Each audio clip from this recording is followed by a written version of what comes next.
Hello everyone, and today we'll be talking about the peculiar goalkeeping situation at Manchester United. So, first, let's have a quick rundown on what the situation is right now. So, goalkeepers are usually referred to as the number one for a reason. They're usually a constant on the team sheet, and apart from a few cup games and injuries forbid, they start week in, week out. They add a sense of familiarity and solidity to the defensive unit ahead of them. And this is one of the main reasons why teams don't rotate keepers. They usually have a fixed first choice keeper and a second choice backup keeper who plays maybe in a few cup games or when the main keeper is injured or needs a few days of rest. But at the start of the 2021 season in the English Premier League, Man United announced that the 23-year-old Dean Henderson would not go out on loan but stay at Man United and fight for the number one spot. Now, this was surprising because he was going up against David De Gea, and both are elite keepers in their own right. Dean Henderson did have a wonderful season at Sheffield United into 2019-2020. He kept 13 clean sheets and helped the newly promoted side finish a surprising ninth in the Premier League. Most of the pundits expected him to go down because they're barely invested in their squad since they got promoted. But full credit to Sheffield United. They were brilliant. They were brilliant as a defensive unit, and they managed to finish ninth. Now, the man he's up against at Man United is David De Gea. The 30-year-old Spaniard has actually been a stalwart in goal for the Red Devils for the best part of the last decade. And he was also the part of the last Premier League winning side again under Sir Alex Ferguson. But it's undeniable that the four-time Mad Busby Player of the Year winner has regressed since the 2018 World Cup. He endured a horror show in the World Cup, especially the game against Portugal, and since then has let errors creep into his game. Now, I do realize that many goalkeepers make mistakes, but in the end, if your mistakes are costing you points in the Premier League, you will have to draw the line. Now, as it stands right now, it's Dean Henderson versus David De Gea, and so far this season, Dean De Gea is clearly the number one choice because the manager Ole Gunnar Solskjaer has been starting De Gea in all the Premier League games, with Dean Henderson taking up most of the work in the Europa League and the FA Cup. Now, the United fan base right now is divided as to who their loyalties lie with and who they want as the number one goalkeeper at Man United. So let's break this down. Let's take a look at how things are with respect to stats, with respect to abilities, and who is the most suitable keeper for Man United as they head into a promising time. So first, we will look at shot stopping. Even though goalkeeping has undergone a revolution over the past few years, shot stopping is arguably one of the most important metric on which keepers are assessed.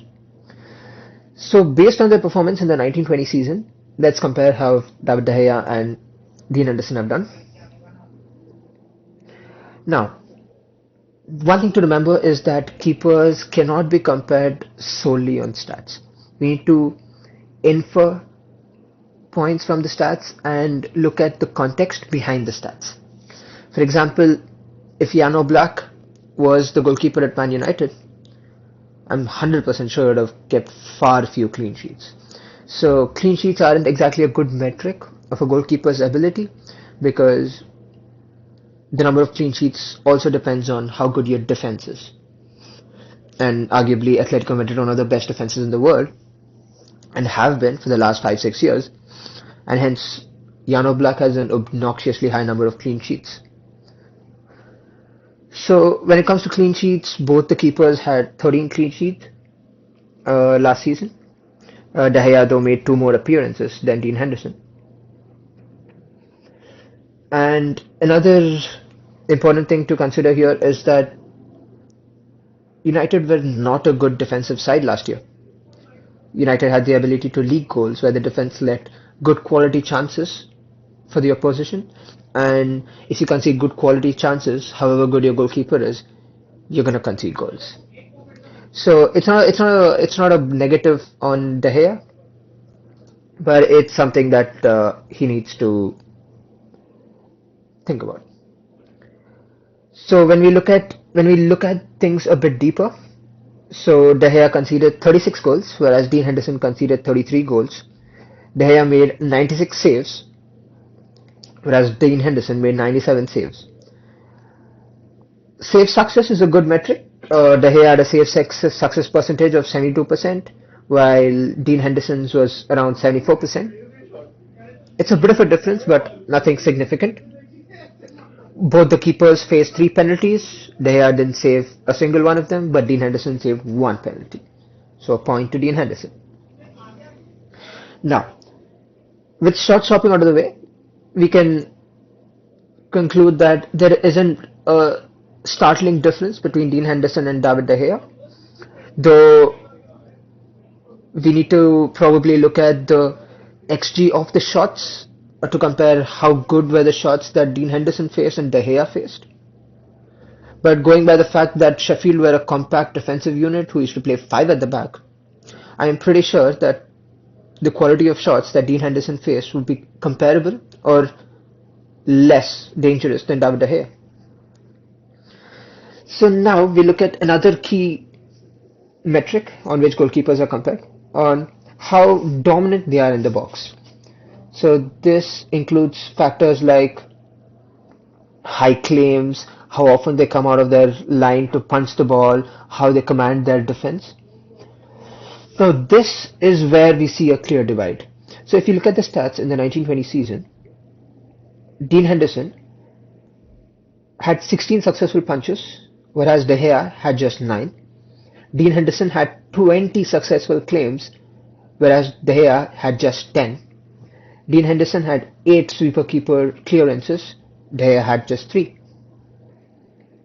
Now, this is very important. Man United's kryptonite over the last few years has been set pieces. For a team who has a lot of tall players and has a centre back who is extremely good in the air in Harry Maguire, they are surprisingly shocking at defending set pieces. This can be either to the fact that they employ a zonal marking, which a lot of people are not a fan of. People prefer their teams using a man marking system to defend set pieces. But still, United have had the problem of conceding sloppy goals in set pieces and corners.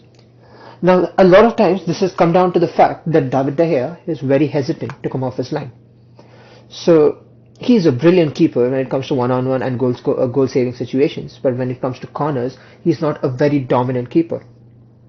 And this hesitation from the goalkeeper causes a lot of uncertainty in the heads of the defenders, which can often lead to sloppy clearances or mishits while clearing, and this has led to United conceding a lot of cheap goals. Dean Henderson, though, excels in this area. He's one of the best keepers in the league when it comes to dominating his box alongside Nick Pope. He's tall, he has a wide frame, and he's not afraid to come off his line to either punch the ball away or claim the ball from a set piece. Now, so what we have on our hands are two keepers with two different skill sets. So what Man United need to decide is what kind of a keeper do they need right now. Now, United over the last 3 years, last 2.5 years under Ole Gunnar Solskjaer has progressed into a possession-based team who try to press high up, who try to play a high line. I mean, as high a line as you can play with two slow centre backs, but still, we are not a team who concede a lot of shots. We are a team who are sloppy and make mistakes and concede high quality chances, but the quantity of chances are very low.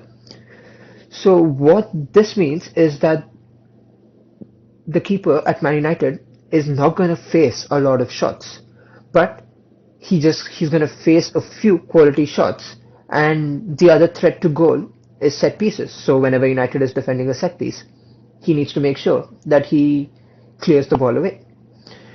So going by the fact that United are on a path to become a possession-based team who does not concede a lot of shots, it is clear why Dean Henderson would be a better fit. Now, I agree that the season that Dean Henderson had at Sheffield cannot be directly compared to the season that David De Gea had at Man United. But in the few opportunities that Dean Henderson has got this season, he has shown that he is more than capable of handling the pressure. Apart from the small error he had where he hit the ball directly at David McGoldrick in the first game against Sheffield this season, he's been very solid. Now, I agree that the teams that Dean Henderson's faced this year as the keeper for Man United have been weaker teams, with all due respect to the teams. So, what Ole Gunnar Solskjaer could do was give Dean Henderson a run of games in the Premier League and see how he copes. So, because if he does well, there is no arguing that Dean Henderson is a better fit right now for Man United than David De Gea. Now we've talked about all the stats, we've talked about who's a better fit. Now let's talk about the actual problem here.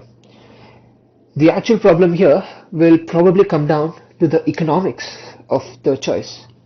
What I mean by this is David De Gea earns a reported 18 million a year at United and has a contract for the next 3.5 years, whereas Dean Henderson is on a lowly 100k a week and is still very young, 23.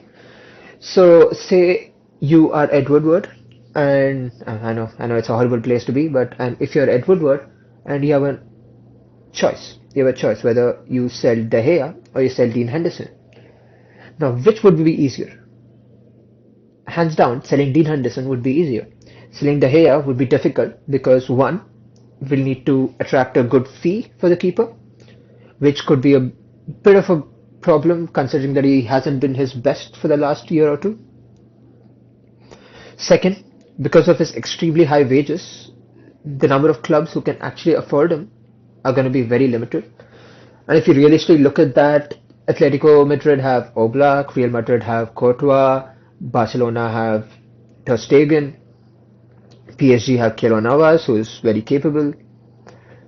There aren't many big clubs in Europe who are looking for a top-class keeper. But on the other hand, if you would want to sell Dean Henderson, there are a lot of clubs who would be able to afford his wages, and these would be clubs which Dean Henderson would consider going to. I could name 5-6 Premier League teams who would be in for Dean Henderson, and a lot of good clubs in Europe.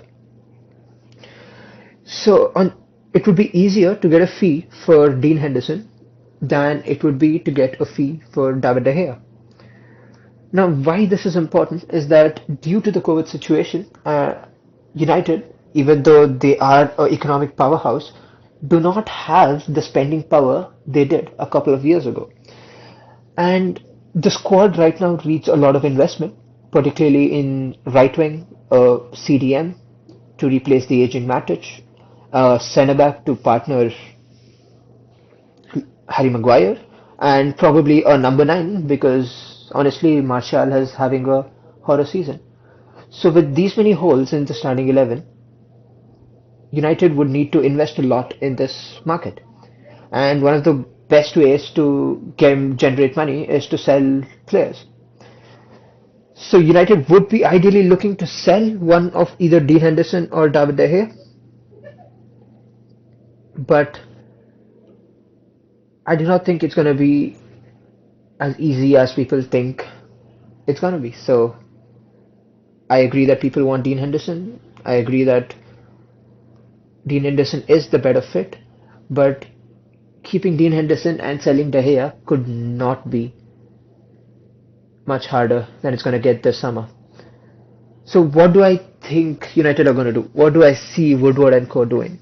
What I see them doing is putting their faith in De Gea for another season and sending Dean Henderson on loan again.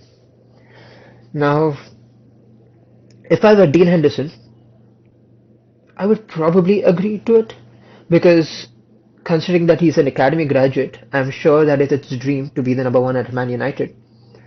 And if Ole and the coaching team can assure him that if he has a good season, he will be recalled and he will be made the number one, irrespective of whether De Gea is still there at the club or not.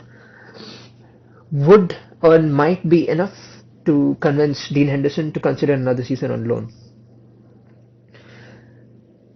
Whether this is the right thing or the wrong thing is difficult to say. Uh, Technically, because of the situation that we are all in this pandemic-stricken transfer market, it would be beneficial to have Henderson go out on loan for another season, and hopefully when things are much better next year, we could attract a bigger fee for David De Gea. So, so that's what I see United doing. I see United signing Dean Henderson on loan again and having De Gea as the number one keeper. So these are my thoughts on the situation at Man United right now.